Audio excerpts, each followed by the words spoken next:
숲은 점점 울창해졌고 길은 갈수록 오르내림을 거듭했다. 칠레를 떠난 취재팀은 아르헨티나를 거쳐 브라질로 향했다.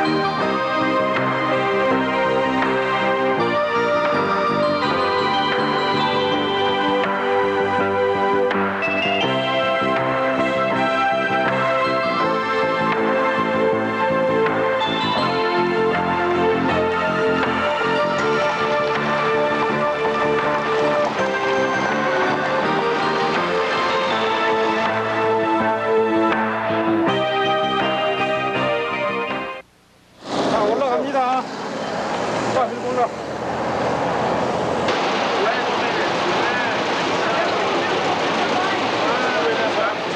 뜻밖으로 취재팀은 자동차를 들여올 수 없었다. 외국인 입국에 예민한 브라질은 텔레비전 취재팀에게는 입국 조건이 특히 까다로웠다. 특히 브라질 취재는 비행기에 의존할 수밖에 없었다.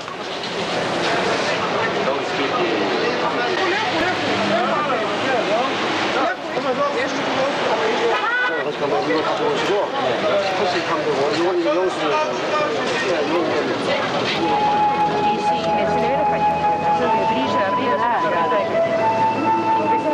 자연과 인간의 갈등과 조화. 예수도 리오데자네이로는 브라질을 한눈으로 그렇게 표현하고 있었다. 남미 대륙의 반을 차지하는 넓은 국토와 세계 6번째로 많은 1억 4천만 국민이 조화를 이루며 갈등을 빚으며 거대한 브라질을 구성하고 있었다. 원주민 인디오와 포르투갈 등 유럽인들, 그리고 16세기부터 커피 농장과 사탕수수 밭에 대량으로 투입된 아프리카 흑인들이 묘하게 뒤엉켜 살면서 몽상적이면서도 끈기 있고 정열적이면서도 신중하며 자유분방하면서도 감상적인 브라질 국민성을 자아냈다. 안내 팜플렛 주세요.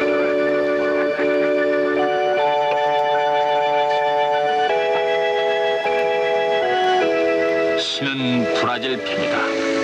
하나님은 브라질 사람이다. 항상 낙천적인 이 사람들이 뜬금없이 주고받는 농담 가운데서 하나님을 브라질 사람으로 걸고 넘어지는 이 대목은 그야말로 기가 막힌 농담이었다. 어찌 하나님이 브라질 사람이 되는가. 그러나 이 농담이 이상한 뼈대를 가지고 있음을 알게 되는 때는 브라질을 알 만큼 알았을 때란 것이었다.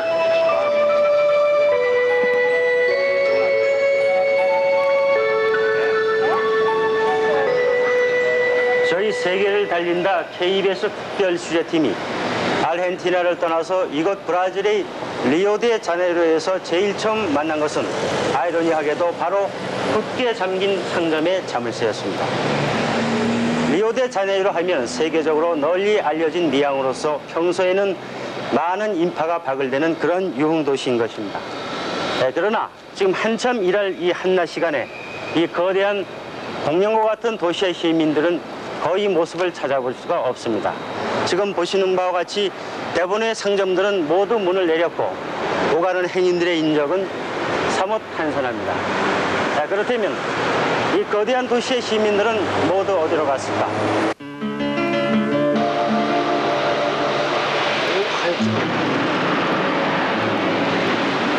도시는 곳곳마다 버려져 있었다. 미움. 그곳에서 우리는 살아있음을 만끽할 수 있다라고 표현했던 시인의 생각은 여지없이 면박당하고 있었다. 500만 인구를 가진 세계 제1의 유흥도시요, 브라질의 금융과 무역의 중심지란 이 도시의 공동현상은 취재팀을 허탈하게도 만들었다. 한창 분배해야 할 시간이었기 때문이다.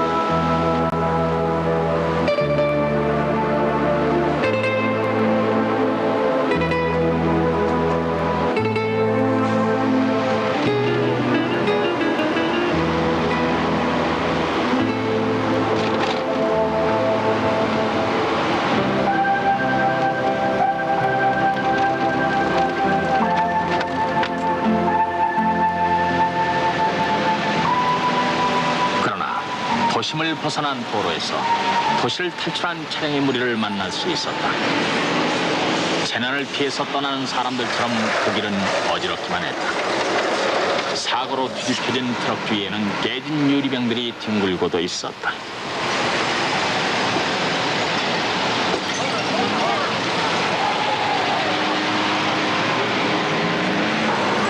코파카바나 해변입니다. 역시 예상했던 대로 이곳에는 인파가 넘치고 있습니다. 흔히 삼바와 축구와 그리고 사탕수수로 빚은 가차사 술로 대변된다는 정열적이고 놀기 좋아한다는 브라질의 국민성. 바로 그 브라질 국민성의 일단을 본 것 같습니다. 외국 빚이 1,000억 달러가 넘고 샤르네이 대통령이 브라질 경제의 회성을 위해서 대망의 기치를 걸고 추진했던 일련의 통화개혁 등 경제개혁조차마저 올 들어 이런저런 이유로 해서 실패하고 있는 오늘의 브라질. 그러나 이 해변에 나둥기는 해수객들의 얼굴에서는 그 어떤 브라질의 어두운 구석도 발견할 수가 없습니다. 한때 제3세계 국가의 지도적 역할까지 자처했던 브라질. 저희 KBS 특별 취재팀은 이 같은 브라질의 실상과 허상을 찾아보기 위해서 다시 브라질의 광대무비한 국토를 종행으로 횡단해 보도록 하겠습니다.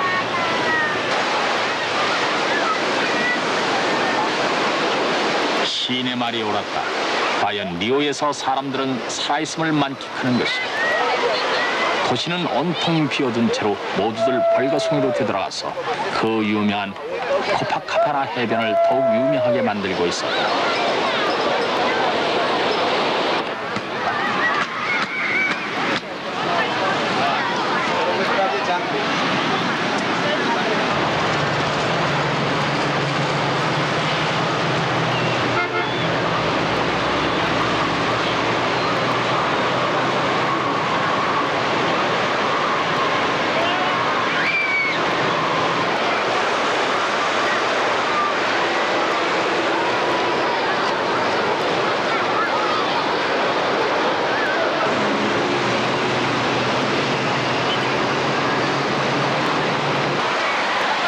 알 수 없는 일이었다. 400억 달러의 외채를 가진 우리나라는 한 푼이라도 더 벌기 위해서 밤잠을 설치고 절약하는데 1,000억 달러 외채를 짊어지고 세계 최대 외채국의 자리에 앉아있는 이 나라 브라질은 어떻게 해서 이렇게 흥청대고 있는가? 우리만 긴장하고 우리만 눈을 비벼 잠을 쫓고 있는 것은 아닐까? 그러나 브라질이 이럴 수 있는 충분한 근거를 이들은 가지고 있는 것이었다. 게으르다는 국민성이나 놀기를 좋아한다는 폐기적인 얘기가 아니라 보다 현실적이고 충분한 근거를 이들은 곳곳에 가지고 있었다. 그 중에 하나로 북동부 그 깊숙한 곳에서도 무언가가 진행 중에 있다는 것이었다.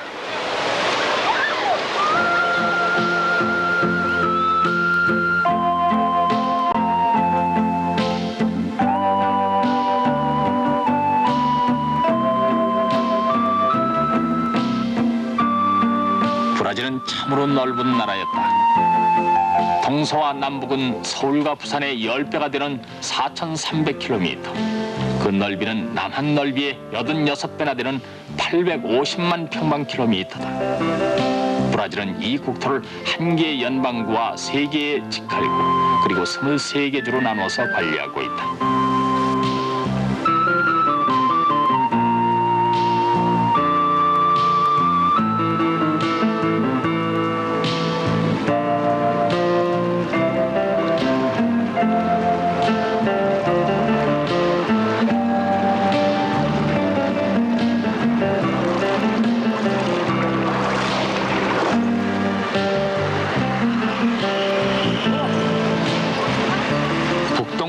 브라질에서는 걱정의 장소라고 말한다. 정말 북동부는 과거를 씻고 사는 걱정의 장소처럼 보였다. 한때 이 지역은 식민자들의 공복을 채워주는 브라질 경제의 중심지였다. 비옥한 토양과 열대 습기를 이용해서 포르투갈 식민자들은 이 지역에 대규모 사탕수수 농장을 만들었다. 1600년대 중반까지 이곳을 턴 세계 시장을 석권했다.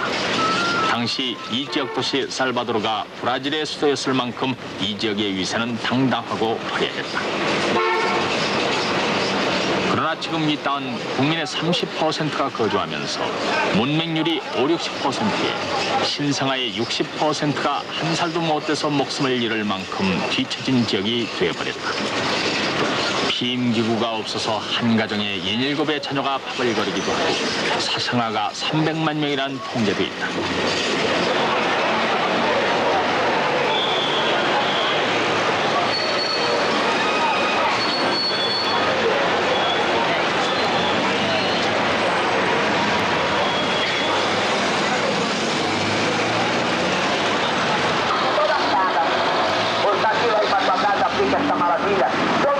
브라질의 자존심이었던 이 북동부 지역이 걱정의 장소로 변해버린 것은 연이어 생산되는 새로운 자원 때문이었다. 고무가 생산되자 경제적 중심이 북서부 아마존 내륙으로 옮겨갔고 철이 생산되자 리오데자네이로로 수도가 이전됐다. 남부의 커피는 상파울루를 일약 세계적 도시로 성장시켰다. 브라질 경제의 80%가 남동부로 집중돼 가는 동안 북동부는 경제적 실권을 잃어버린 채 과거를 싣고 사는 걱정의 장소로 변해버린 것이다. 이런 북동부 아마존 유역에 브라질은 드디어 손을 대기 시작했다.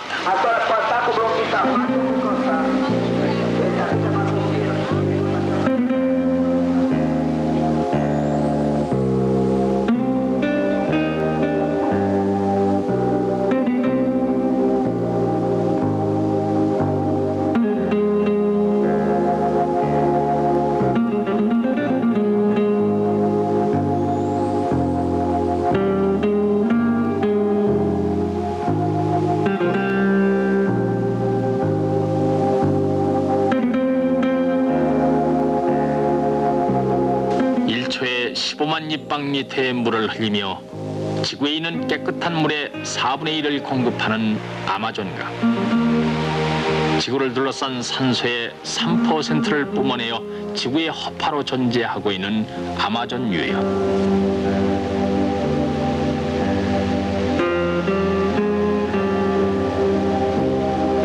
총 길이 7,200km에 총 면적 350만 평방킬로미터로 남미 대륙의 4분의 1을 차지하고 있는 아마존강 유역은 약 700억立方리터의 산림자원을 가지고 있다. 뿐만 아니라 아마존에는 620억 톤의 철광석과 수십억 톤씩에 달하는 동, 니켈, 망간, 복사이드 등 엄청난 광물 자원이 잠자고 있다.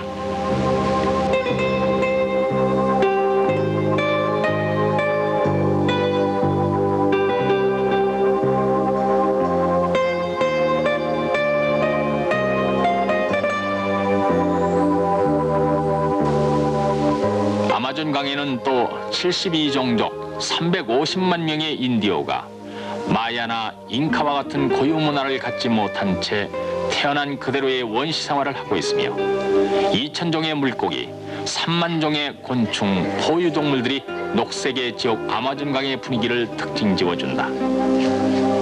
이 아마존을 브라질이 선대기 시작한 것은 이 속에 파묻혀 있는 엄청난 광물을 캐내서 21세기를 대비하겠다는 것이 첫째요.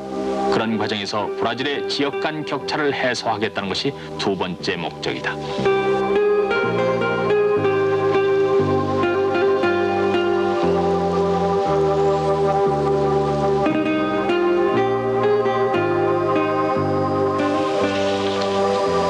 취재팀은 아마존의 지류를 따라서 300여 킬로미터를 더듬어 내려갔다. 어렵게 허가를 받아서 정글 속에 숨어있는 아마존 개발의 심장부로 접근한 것이었다. 아마존 개발을 처음부터 끝까지 목격하자는 것이다.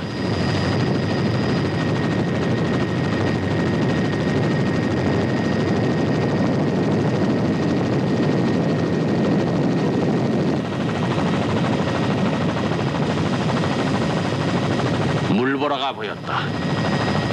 벨랭항 남쪽 300km 지점 토칸틴스 강이었다. 태고부터 흘러오던 아마존의 핏줄 한 가닥을 브라질은 막아놓은 것이었다. 근엄한 자연에 대한 인간의 안쓰러운 도전처럼도 보였고 자연이 인간에게 베푸는 다소의 혜택처럼도 보였다.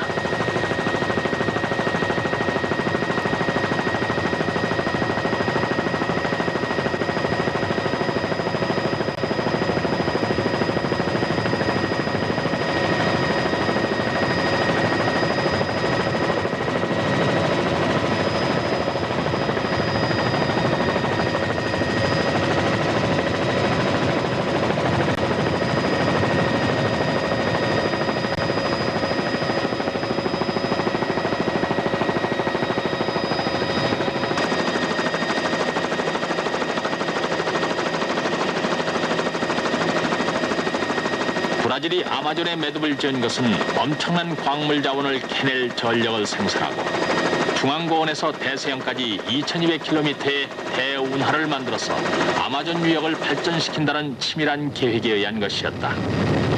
대운하 계획은 지금 추진 중에 있으며 수력발전소는 1984년 12월부터 발전을 시작한 것이다.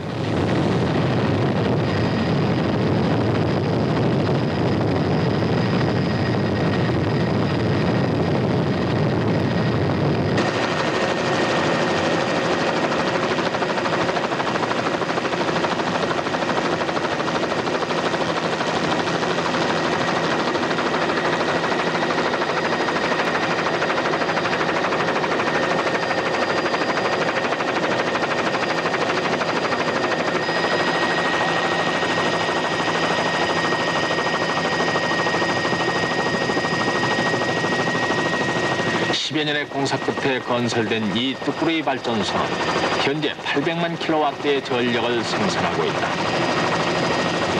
그러나 브라질은 3년 뒤까지 생산 시설을 2배로 늘리고 그 뒤 언젠가는 시설을 3배로 늘린다는 계획을 가지고 있다. 그렇게 된다면 이 발전소에서 2,400~500만 킬로와트의 전력을 생산하게 돼서 세계에서 가장 큰 그들의 이타이프 발전소보다 2배 이상의 전력이 나오게 되는 것이다. 뭔가 브라질의 야심이 큰 무게로 느껴져 왔다.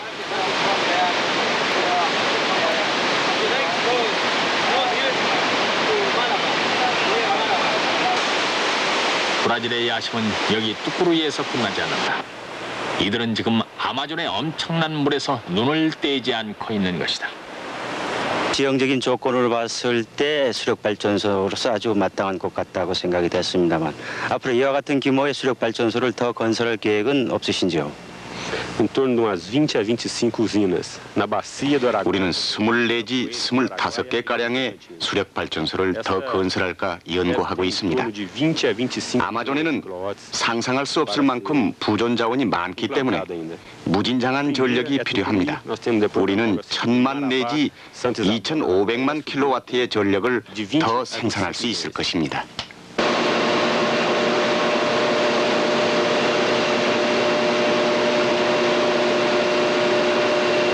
브라질은 남부 국경지대의 이 뚜꾸루이 발전소보다 규모가 더 큰 세계 최대의 이타이프 발전소를 가지고 있다.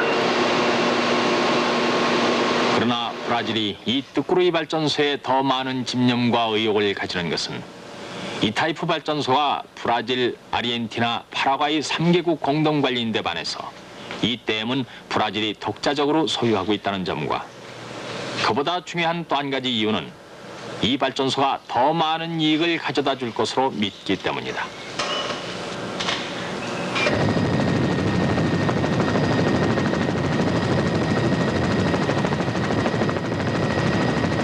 착공 당시 예정했던 18억 2천만 달러의 공사비는 1990년 완공 때까지 60억 달러로 3배 이상 늘어날 전망이다.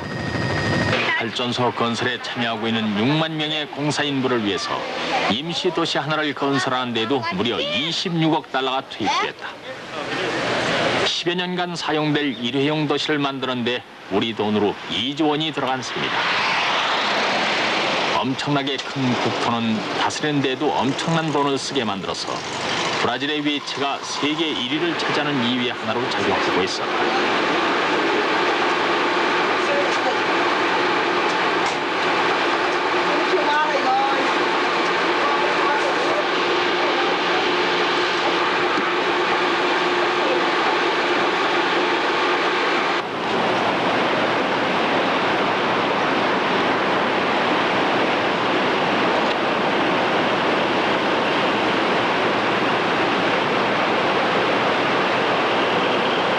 아무튼 브라질은 그 많은 부담을 무릅쓰고 뚜꾸루이 발전소를 건설해 나가고 있다.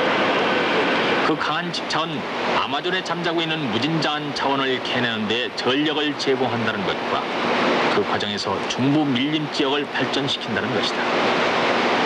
취재팀은 여기서 다시 이 전력이 흘러드는 광산 개발 현장으로 파고들었다.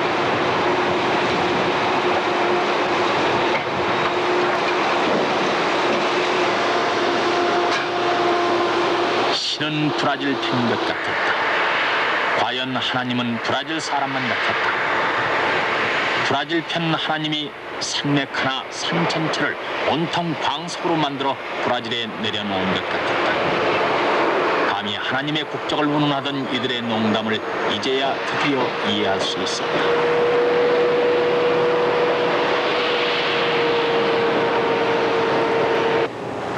반짝거리는 것이 모두 금은 아니다라는 얘기가 있습니다만 지금 보시는 이 볼품은 돌이야말로 금보다도 더 귀한 철광석인 것입니다. 세계를 날린다. 저희 KBS 특별 취재팀은 외국 기자단으로는 처음으로 브라질이 세계에 자랑하는 카라자스 노천 광산을 찾았습니다. 이 광석은 순도 66으로서 세계 곳곳에서 수요가 날로 늘어나가고 있습니다. 그저 널려있는 광석을 삽으로 긁어서 차에 싣기만 하면 바로 달러가 되는 것입니다. 이런 방법을 해서 브라질은 해마다 약 70억 달러 정도를 벌어들이고 있습니다.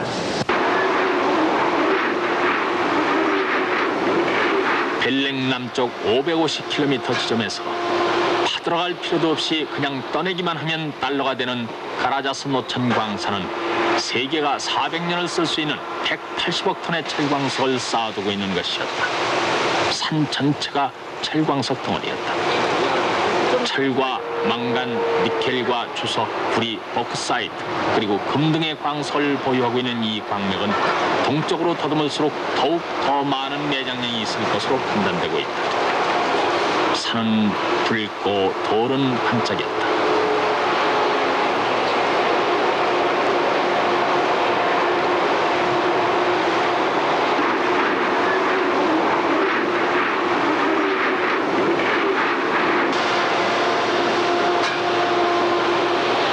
브라질 정부는 1980년에 이 광산 개발을 정식 국가 사업으로 결정했다.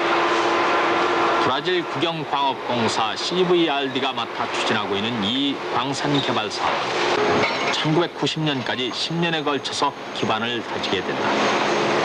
그러나 이 개발 사업이라는 것은 그저 땅 위에 쌓여있는 광석을 떠서 대서양연안까지 수송하고 거기서 대기하고 있는 화물선에 선적하기만 하면 되는 것이다. 그야말로 손에 쥐어진 황금알과 같은 것이다.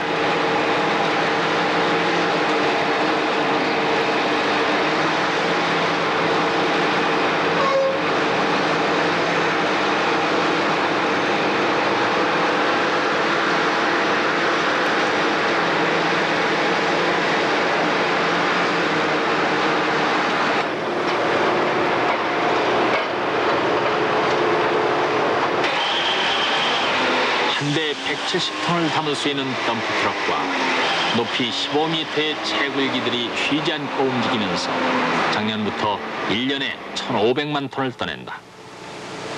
그러나 내년부터는 3,500만 톤을 떠날 예정이다. 순도 66%의 높은 품질 때문에 전 세계로부터 수요가 나날이 늘어나고 있으며 우리나라도 해마다 2억 달러 정도를 사들이는 것으로 알려져 있다.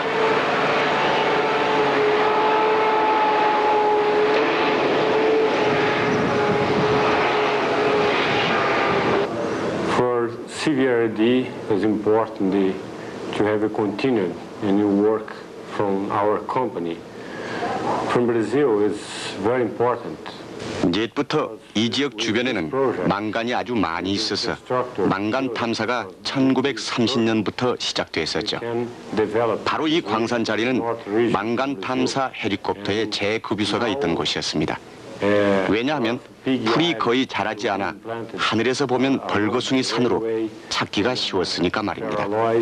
헬리콥터를 탄 지질학자가 유독 이 지역에서 풀이 자라지 않은 것이 이상해서 조사를 해보니까 철분 때문이라는 것을 알아냈고 산이 모두 철덩어리라는 것을 확인했다고 합니다. 그때가 1967년이었습니다. 브라질 경제에 아주 중요한 순간이었던 것입니다.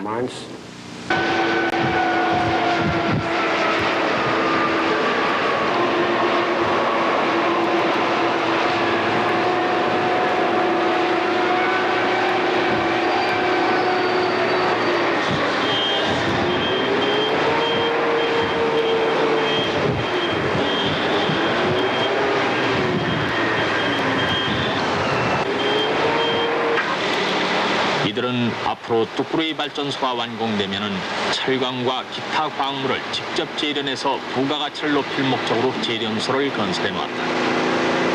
아마존에 왜 그렇게 거대한 발전소를 건설하고 있는 것인가를 드디어 알 수 있었다. 광석을 떠서 수송하고 배에 옮겨 실으면 그만인 이 단순 공정에 투자되는 비용은 무려 330억 달러다.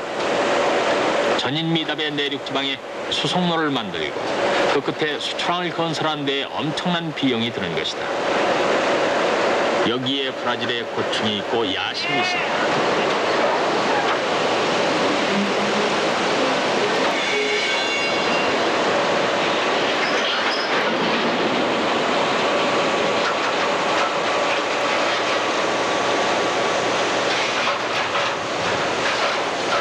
재작년에 완공된 890km의 철로 위를 160대의 화물 차량이 광물을 실어 나르고 있었다. 그 많은 화물차는 인근 1000만 헥타 평야의 농산물을 같이 나른다.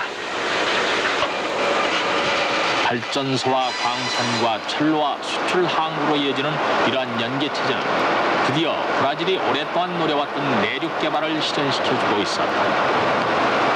그뿐 아니라 12,700개의 일자리를 만들어서 인구 밀도 0.7명밖에 되지 않던 이 지역에 인구를 유입시켰고 교통난을 해소했다.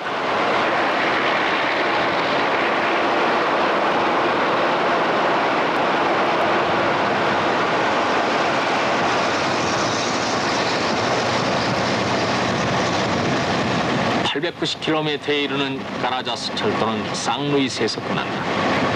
거기서 다시 2km에 달하는 컨베이어 벨트를 거쳐 광물은 부두에 대기 중인 수출선에 투입된다. 1시간에 16,000톤씩 실려나가는 뚜꾸레이 광물은 걱정의 장소 북동부 지역에서 브라질이 거둬들인 기쁨의 소출이었다. 아마존 개발 현장을 시작에서 끝까지 추적 취재하면서 어떻게 이들이 태평하고 느긋할 수 있는지를 알 수 있었다. 점차 현실로 등장하는 무한한 잠재력을 이들은 얼마든지 믿고 있기 때문이었다. 카라자스 광물은 하나의 예에 불과했다. 매장량 세계 1위의 망간, 2위의 철광석, 3위의 보크사이트, 그리고 세계 2위의 산림과 미국 다음의 농축산물. 이들에게는 캐내고 길러낼 것이 얼마든지 있었다. 외채 1,000억 불의 브라질은 400억 불의 우리와 외채에 대한 감각이 같을 수가 없었다. 취재팀은 다시 내륙의 폭풍으로 뛰어들었다. 무엇이 이들의 내륙 개발 의지를 불러일으키고 있느냐를 알아야 했다.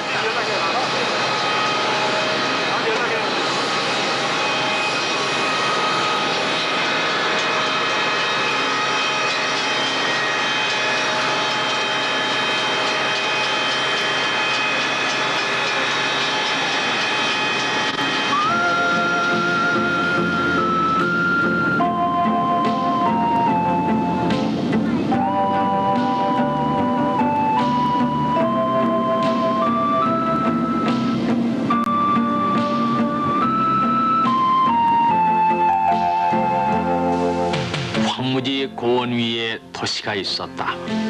27년 전에 만든 브라질의 수도 브라질리아다.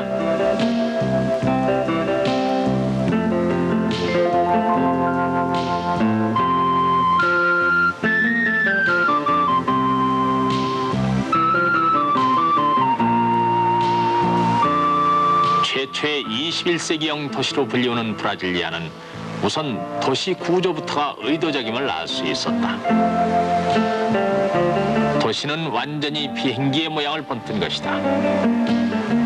주택과 상가 등 주거 시설은 날개 부분에 자리 잡고 있다. 병원과 은행과 유통시설 등 공공 건물은 심장과 같다 해서 비행기 동체 부분에 배치했다. 국회와 대통령궁, 감사원과 정부청사는 나라를 끌어나가는 수뇌부라고 해서 비행기의 앞머리와 그 부근에 들어서 있다. 미래를 향한 영원한 전진 비행을 다짐하는 것이었다.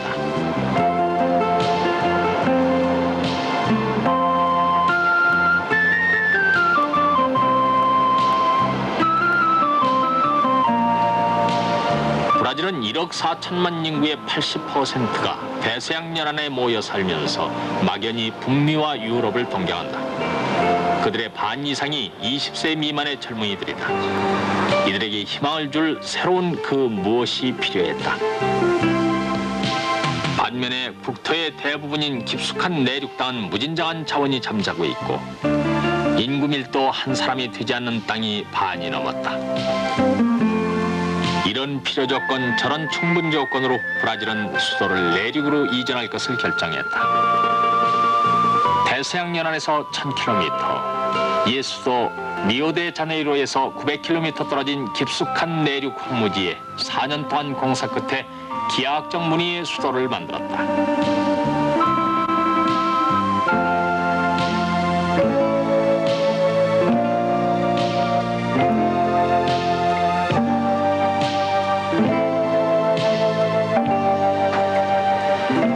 반대하려거든 내 시체를 밟고 넘어가라. 쿠비체크 당시 대통령은 그렇게 고집했다. 일마다 무조건 반대하는 자들이 브라질에도 있었다.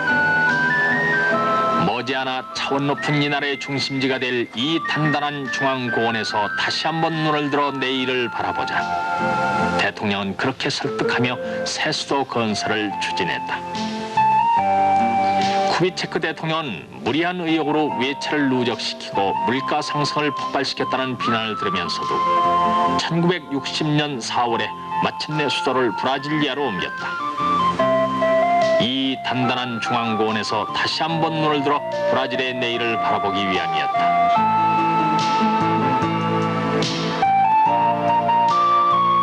Brasília ofereceu respostas admiráveis ao meu país. Haja vista o que aconteceu, o que está acontecendo com 브라질리아는 지난 27년 동안 국토 개발에 뜨거운 의욕과 관심을 불러일으켰습니다. sistema universitário. 문화적, 정치적, 행정적인 차원에서 이 나라의 발전을 초래한 것은 물론이고 Fazem 직접적으로도 이 방대한 국토를 통합시켜 준 것입니다. diversas especialidades. 예를 들면 과거 아마존 지역은 1평방킬로미터당 인구가 2사람도 되지 않았습니다. E somente 그러나 브라질리아로 수도가 옮겨온 뒤에 물론 처음에는 사람들이 들어오지 않았지만 차츰차츰 늘어났고 이에 따라서 내륙 지방에도 인구가 많이 들었었습니다. 개발의 욕구가 일어난 것이죠. Estruturação física. 또 브라질리아에는 4만 5천 명의 학생을 가진 대학이 있습니다. mais efetivas em relação 이런 고급 두뇌들이 배출돼서 내륙으로 퍼져나갑니다. uma sistemática administrativa. 브라질리아가 전진 기지나 보급 기지가 된 셈이죠. modernas de descentralização. 브라질리아가 이 넓은 대륙의 중심에 있음으로 해서 남북과 동서를 연결하는 일이 매우 수월하게 풀려나가기도 합니다. 한마디로 말하자면 브라질리아는 내륙 개발에 대한 직접적인 효과는 물론이고 의욕을 북돋우는 상징적인 의미를 가지고 있는 것입니다.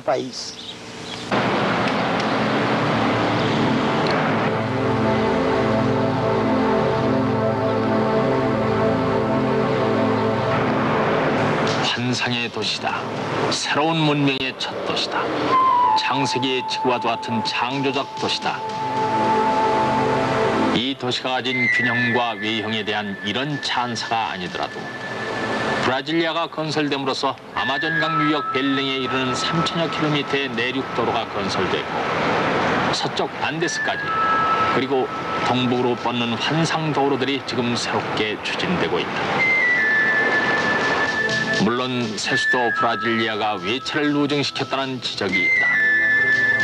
그러나 그것을 각오하고서도 황무지에 반대를 무릅쓰고 내륙을 겨냥해서 수도를 새로 세웠다는 것은 브라질이 내륙에 묻혀있는 엄청난 부존 자원과 농산 자원에 얼마나 기대를 가지고 있는가를 알 수 있게 해주었다.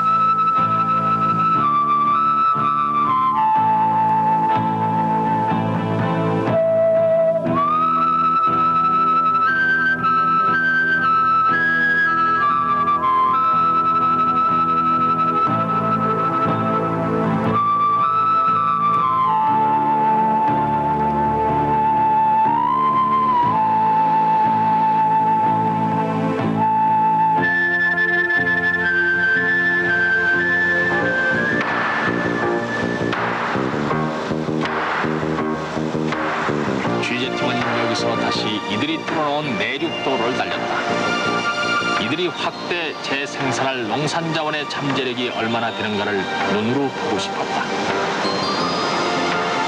아르헨티나 대평원이 그러했듯이 브라질 평원 역시 가도 끝이 없었다.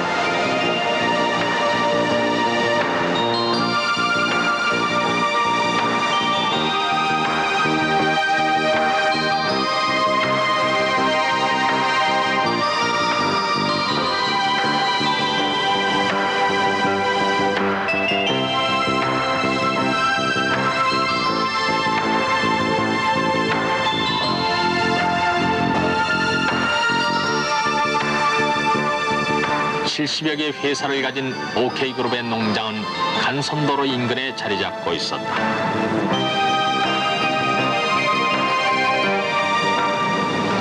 K1, K2 나오세요. 여긴 K1입니다. 저기 그 눈앞에 보이는 정자나무, 혼자 서 있는 정자나무 앞에서 교신을 좀 합시다.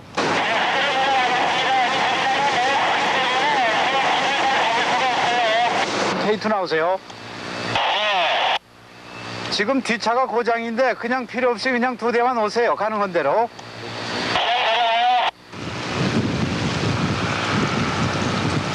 (5,000헥타르의) 대규모 농장이었다.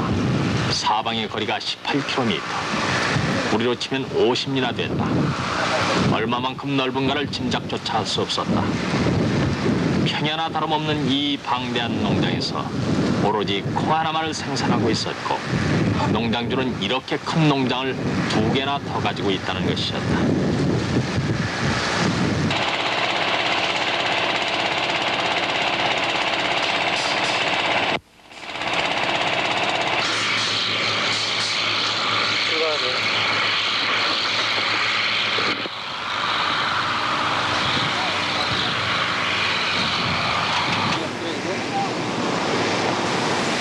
세계 2위의 생산량을 자랑하는 브라질 콩은 1년에 6천만 톤을 거둬들인다. 이 넓은 OK 농장이 1년 소출량은 5천 톤, 수출액 22만 달러다. 농부 25세, 트랙터 26대가 이 넓은 농장의 인원과 장기였다. 지금은 1년에 단 한 번 수확하지만 내년부터 관계 시설을 갖추기만 하면 산모작이 가능하다 했다. 생산량이 3배로 늘어가는 것이다. 지금까지 관계 시설이 돼 있지 않아서 훨씬 더 많은 생산량을 놓치고 있는 것이었다. 브라질은 미국에 이어 세계 2번째 농업국이다. 커피와 바나나, 오렌지는 세계 1위를 차지하고 있고, 콩과 사탕수수, 코코아는 2위다.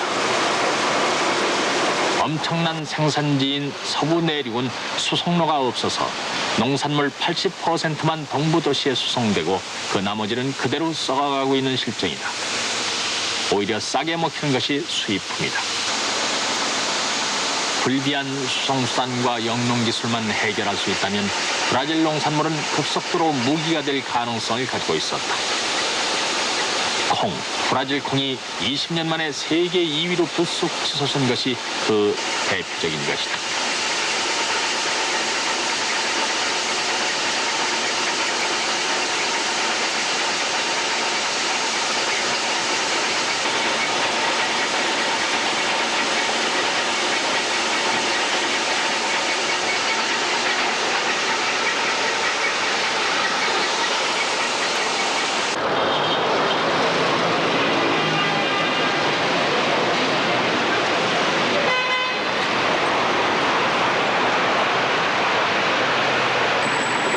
중행으로 내륙을 목격하고 다시 본 남동부는 법석되고 있었다. 한 해에도 물가가 230%가 불쑥 치솟고 1,000만 명 실업자의 1,000억 달러 외채를 짊어지고 있다는 그 브라질이었다. 그러나 다시 본 도시의 얼굴들은 하얗고 싱싱한 속살을 감춰둔 양파의 껍질을 보는 듯했다. 리오의 육감적인 삼바춤과 전신을 흔들어대는 브라질 축구. 우리가 아는 그런 브라질을 양파의 껍질이라고 한다면 그 속에는 뚜꾸루이 발전소, 가라자스 노천 광산, 그리고 콩과 같은 브라질의 속살들이 들어있는 것이었다. 천억 달러 위치 앞에서도 눈부신 수영복으로 코파카바나 그 해변을 유명하게 할 수 있었던 그 태평함은 무한대의 자원이라는 엄청난 배후 세력이 있었기 때문이었다. 그것이 우리와 다른 점이었다. 내륙을 돌아보고 가슴을 두드려 오는 것은 자원 없는 우리에게 이들의 자원 같은 무기가 될 것은 앞서가서 잠자는 토끼를 어느덧 따라잡는 거북이의 발걸음, 그런 부지런함 뿐이라는 자각이었다.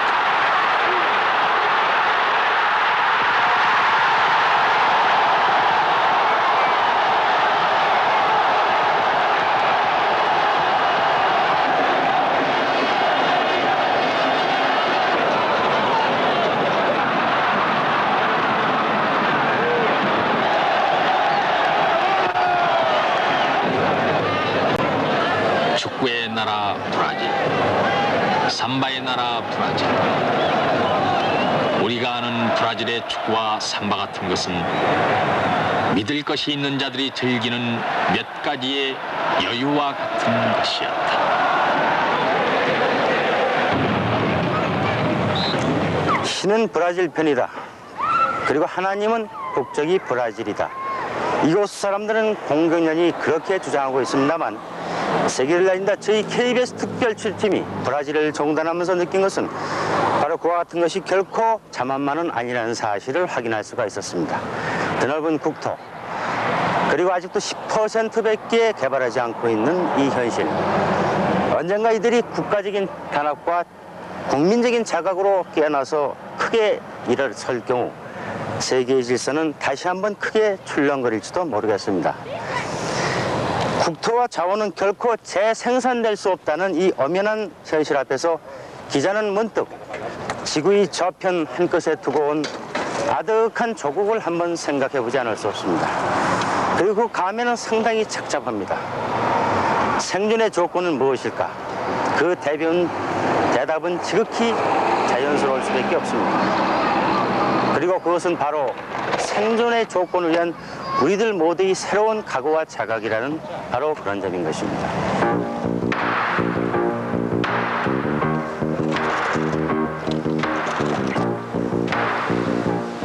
아르헨티나와 브라질에서 우리는 건면한 한국인들을 만났다. 앞으로 더 만날 그들의 얘기는 한꺼번에 묶어 8번째 프로그램에서 소개하기로 하고, 칠레, 그 최악의 국토를 향해 떠났다.